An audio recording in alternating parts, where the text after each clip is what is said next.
It's 50 below outside. It's the kind of cold when birds can freeze overnight. The kind of cold that splits standing trees with a crack like a gunshot in the dark. But here inside, it's warm. Here stands a low house of turf and timber, its walls banked with earth against the frost. There's a single fire breathing in the middle of the room. Cattle shift behind the partition at one end. You can hear them move. You can smell them. You can feel the heat rolling off their bodies. The livestock and the people winter under one roof. The animals hold the family warm, and the family keeps the animals alive, and both survive the winter because of it. An old man sits by the fire, and the whole room turns towards him, and he begins to sing. It isn't exactly a song. His voice climbs high and strange for the gods, drops low and grinding for the monsters. And between the singing he speaks, fast and pouring, the way a river runs over rock.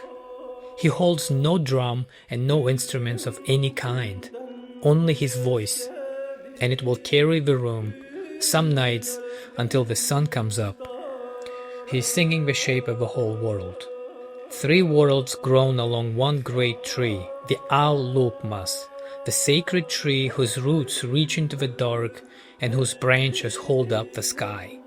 In the upper world, above the 9 tiers of heaven, dwell the White Lord Creator and the sky gods. In the lower world, beneath the roots of the tree, wait the Abahe, the demons who feed on human souls. And between them, in the middle world, stand the people and other living beings. Into that middle world, a hero is born. He will become a warrior and find the monsters of the world below, before they climb up and devour our world.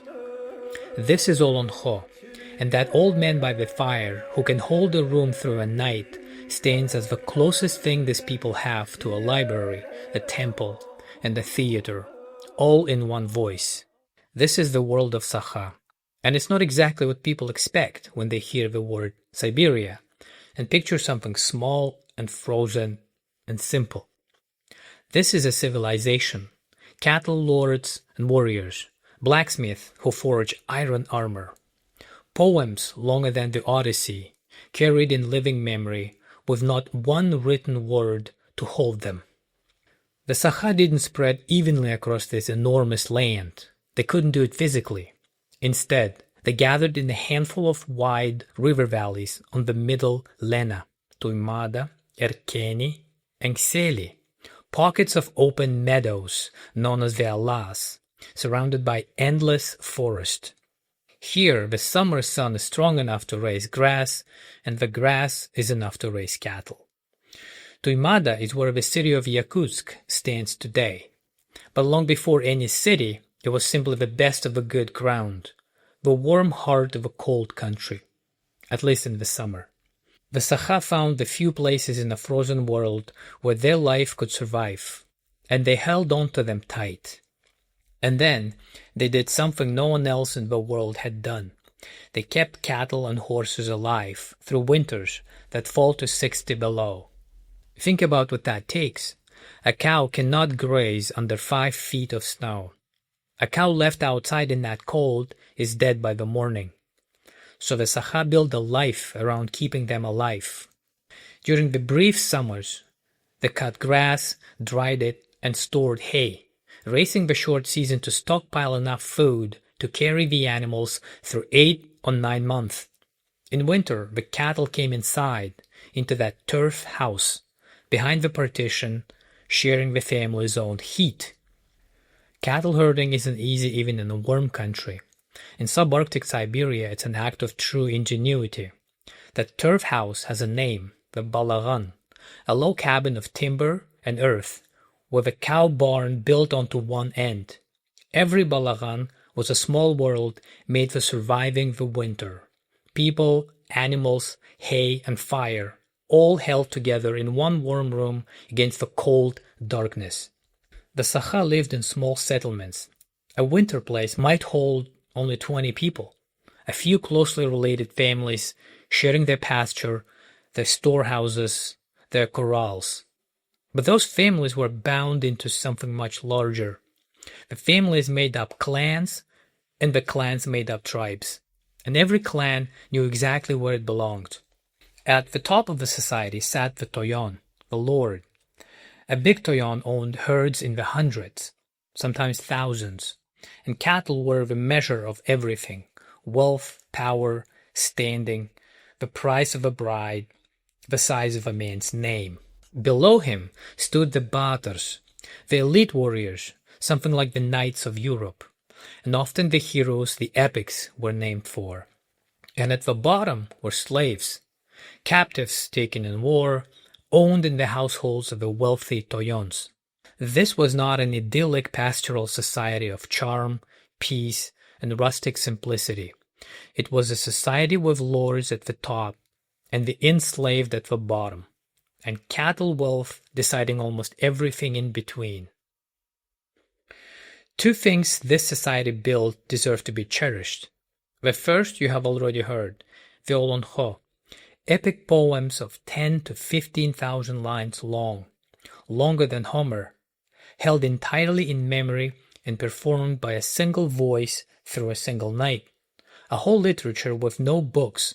Centuries later, the world would recognize this.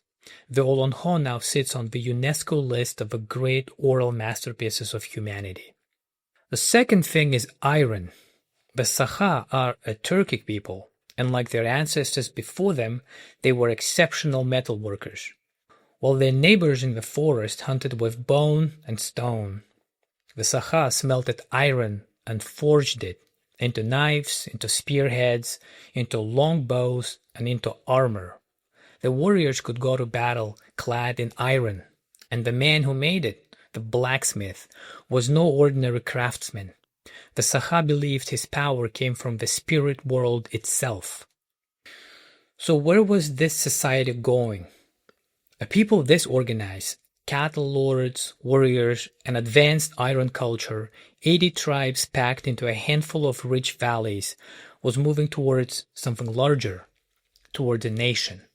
By around the year 1600, Tygyn Darkhan, one of the toyons of the Kangalas, one of the strongest tribes of the Tuymada plain, was not content to be one lord among 80 others. He fought, absorbed, and overpowered the clans around him, gathering them under one hand.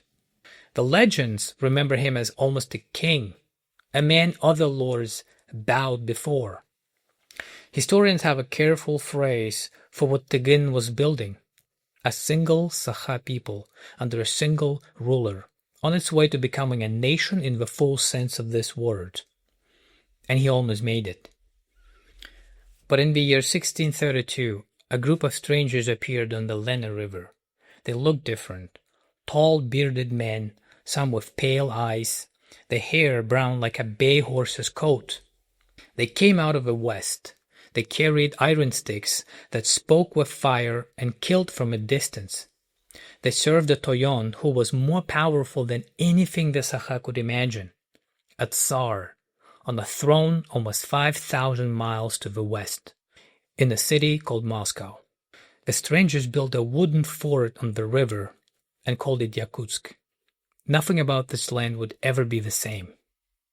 Before I end, let me step outside the story. I said historians use a careful phrase for what Tygyn was building, the nucleus of a state. I chose that word carefully, on purpose. In today's Russia, this kind of history, a minority people's own path towards nationhood, is a dangerous subject to talk about openly. The political climate leaves no room for it. I cannot blame the historians working under these limits. I understand exactly the position they're in, and why certain things are left unsaid, or said from a certain angle. From here on, this series walks into subjects the present may not welcome: conquest, famine, revolt, things that are raw and very politically charged. Thin ice, but someone should walk on it. That's where we're going next.